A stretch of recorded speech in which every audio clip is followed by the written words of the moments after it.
the affirmative task we have now is to actually create a new world order. A world in which there is the very real prospect of a new world order. It's about the future of Europe and a new world order. After 1989, President Bush said, and it's a phrase that I often use myself, that we needed a new world order.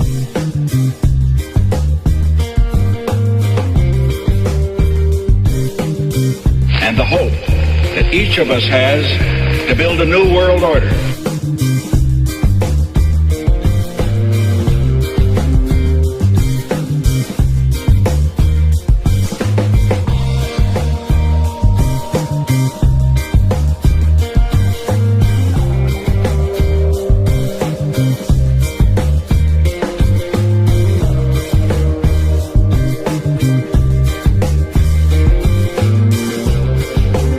The powers of financial capitalism had another far-reaching aim, nothing less than to create a world system of financial control in private hands, able to dominate the political system of each country and the economy of the world as a whole. This system was to be controlled in a feudalist fashion by the central banks of the world, acting in concert by secret agreements, arrived at in frequent private meetings and conferences. The apex of the system was the Bank of International Settlements in Basel, Switzerland, a private bank owned and controlled by the world's central banks, which were themselves private corporations. The growth of financial capitalism made possible a concentration of world economic control and use of this power for the direct benefit of financiers and the indirect injury of all other economic groups. Tragedy and Hope, A History of the World in Our Time, Macmillan and Company, 1966, written by Professor Carol Quigley of Georgetown University. For we are opposed around the world by a monolithic and ruthless conspiracy that relies on covert means for expanding its sphere of influence, on infiltration instead of invasion, on subversion instead of elections, on intimidation instead of free choice, on guerrillas by night instead of armies by day. It is also a system which has conscripted vast human and material resources into the building of a tightly knit, highly efficient machine that combines military, diplomatic, intelligence, economic, scientific, and political operations. President John F. Kennedy gave this speech at the Waldorf Astoria on April 27, 1961.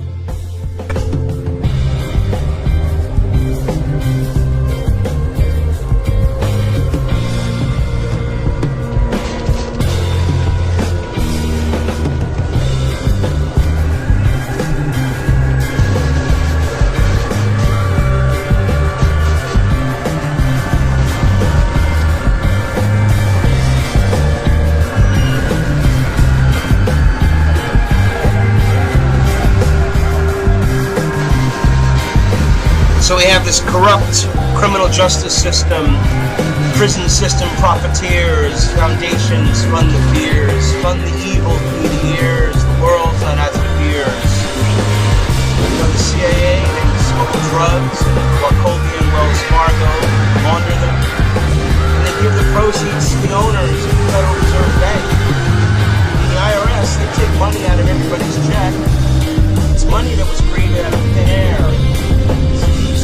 Debt. Because they want to take your life, they want to take your land, they want to take everything that they possibly can. I'm your host, Howard Nima. Thank you for watching Truth Talk News here on truthbroadcastnetwork.com.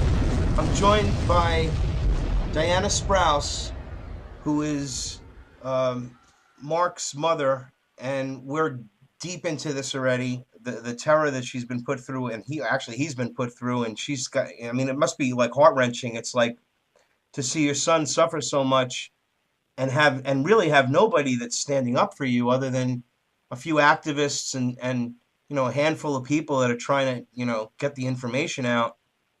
It's just, you know, faith in God, and the truth is that we must all try to help each other. And this is one occasion, ladies and gentlemen, where you need to help.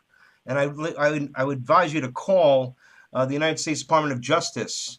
In fact, I'm going to do it, and I'm going to ask to speak to Eric Holder himself, because I'll do that. And I called the White House on the air a couple of times and demanded some stuff. What are they going to do? Anyway, 202-514-2000. Call the United States Department of Justice. The number is 202-514-2000, and insist that Mark Bowles be protected from these private prison profiteer Satanists, these Luciferian, connected scum. How do you think this whole thing works? Recently, there was a child porn ring that was uncovered, and these people were caught. A rabbi was among them, cops, firemen, lawyers, judges, people of that nature. So there is a connection here to all of this evil, and unfortunately, the public is just resistant to the truth. They just don't want to understand how manipulative and crazy these people are that do these evil deeds. And that's it. We're dealing with it truly is a spiritual battle of good versus evil. And I talk about that all the time. This is not about politics. Politics is just a weapon, a tool to achieve this, destruction of morality, destruction of society, destruction of, like that you'll sell your brother for your own profit. That is what they're trying to do. That the self becomes more important. Interesting how they have their communistic views about communism, but when it comes to the self, the self is all about the self and just you.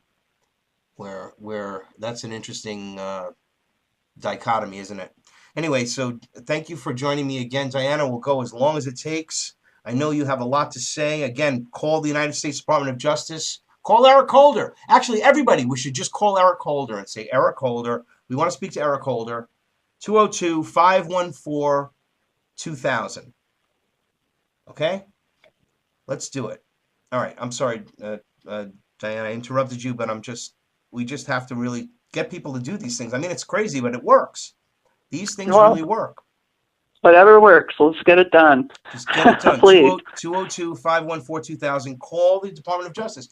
It's not just Mark Bowles. That's the point. That's the whole key to this. That this is one of the reasons why. Look, we know our justice system is corrupt. I mean, I'm making a joke because Eric Holder is oh my God, that's like the devil. We're dealing with a system that is working an agenda, and if you go against the agenda, you become a target, and that's, I think, what's happened here. And it's just outrageous. I mean, I spoke to you yesterday, Diana, and it was really nice, and we were just talking, and I can't believe how much you have been through with this whole thing, and then knowing the things that I understand about this system, the prison system, profiteers, and these systems. I mean, we know that we have a concerted effort of people trying to. I mean, the whole idea of this guy was trying to rape your son. I mean, it's not just raping your son in prison. You see, that's what I'm trying to get at. The essence of this is it's deeper than that. The prisons are used for prisons, and the mental institutions are used for other things. Mm-hmm. And I don't know how much or how deep we should go into this right now, but that's what I've been sort of like underlining, all night actually, is that I believe there's this Luciferian element involved here. It's horrendous. They're throwing him away. They're trying to throw him in prison because he allegedly assaulted. I mean, I've told you the frame of mind while he was in this condition that I'm showing everybody right now. So, yes. So he was in this condition with tubes in him, all messed up. He resisted because he had been beaten and he was traumatized. He was trying to leave. My son was trying to AMA once he could figure out that he was in a hospital, and I didn't happen to be there. They moved him from one floor, the floor that we had been on day and night, to another floor around people that he wasn't familiar with. I begged them not to do that. I said, this is hard enough as it is. Please do not do this. Well, they did. They moved him to the neurological floor. Brand new people. We weren't there more than 2 hours, and a new PCA, that's a one-on-one personal care attendant. He had 24/7. They were switching him out to help keep him calm. But it took me and a one-on-one PCA to do this. Okay, and all the drugs that they were giving him, Ativan and so on, to keep him calm. And oh my God! And then the whole thing, it's unbelievable. And then again, this whole situation is that because he's incarcerated, this is all again back to the whole big pharma connection and all the other things. The hospital system, funding this hospital, big pharma, prison system, profiteers. Like I was just saying before, that's what it is. It's an alliance between the medical community here. This is the medical industry, and the prisons, and it's just it's a cash cow. It's a guaranteed pay, right? Isn't it? The state pays for it. It is. That's the truth. It sure is. So then they move him to this new room, and my son doesn't know who I am. Like I said, I had to be 3 inches from his face, call him by a name that I called him as a very young child for him to even recognize me.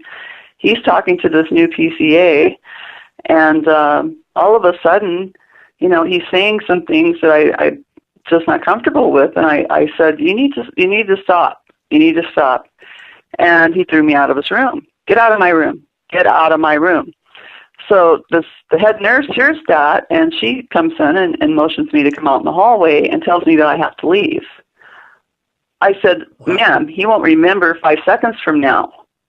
Please believe me. She said, I don't care. He's of age. He asked you to leave his room. Leave.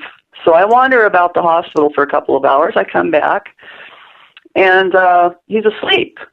She's still. I go into his room. He's sleeping. She comes in again, tells me to leave his room. You can't come back in until he's awake and says you can come back in. I said, I need to be here to keep my son calm and redirected. He doesn't know what's going on. Please. I begged her, please. No, you cannot go back in his room. So I waited another 3 or 4 hours. Then it's nighttime. Still couldn't get back in, thinking I'll have a shift change, whatever. Maybe somebody else will let me back in. No, they wouldn't do it. And I came home. The next day we had a whiteout, blizzard, and I couldn't get back there. Okay, couldn't get back there. That was April 11th, the only day I wasn't there with him. April 11th, 2013. I get a call from him. He can barely talk. He can't feed himself. He can't, nothing. And looking at the hospital reports, even, of that day, the notes that the people were making, they were seeing him, doctors, nurses, so on. They were talking about, his delusions and so on and so forth, and he wasn't any better, and we had to wait for the pheno-barbitol levels to come down, and the head injuries were going to take time for, for his brain to repair. It was going to take a lot of rest, and so on, and all the way through the entire hospital report, and I had done this. I told him he has 3 types of epilepsy. When he has seizures, stay away from him. Just get back away from him, because sometimes he comes out of them violently. Right. So you and they were brought on. Warning. You gave them warning, Diana. You gave them I warning. warned them. You warned them that he could possibly injure somebody, like unfortunately it happened, and then they claimed that injury was as a result of what? I mean, how can they charge him with You know assault? how they did this? Let me tell you how they coaxed them into this. I just read it today. It's amazing. I just got the witness statements today. His attorney, I call her a public serpent, okay? There's a reason I call her a public serpent, because she is a public serpent. She is a public serpent. She's a public attorney. And she has no interest in defending my son, never has, never will. She wants to throw him under the bus. That it, period. That surprises me so much. I can't tell you. But I'm reading these witness statement today, one of them especially. And they're all convoluted. They all say different things, okay? But I figured out what it was that agitated him. Now, he had called me and asked me to come there. Where are you, Mom? I said, well, you just called me. I'm at home.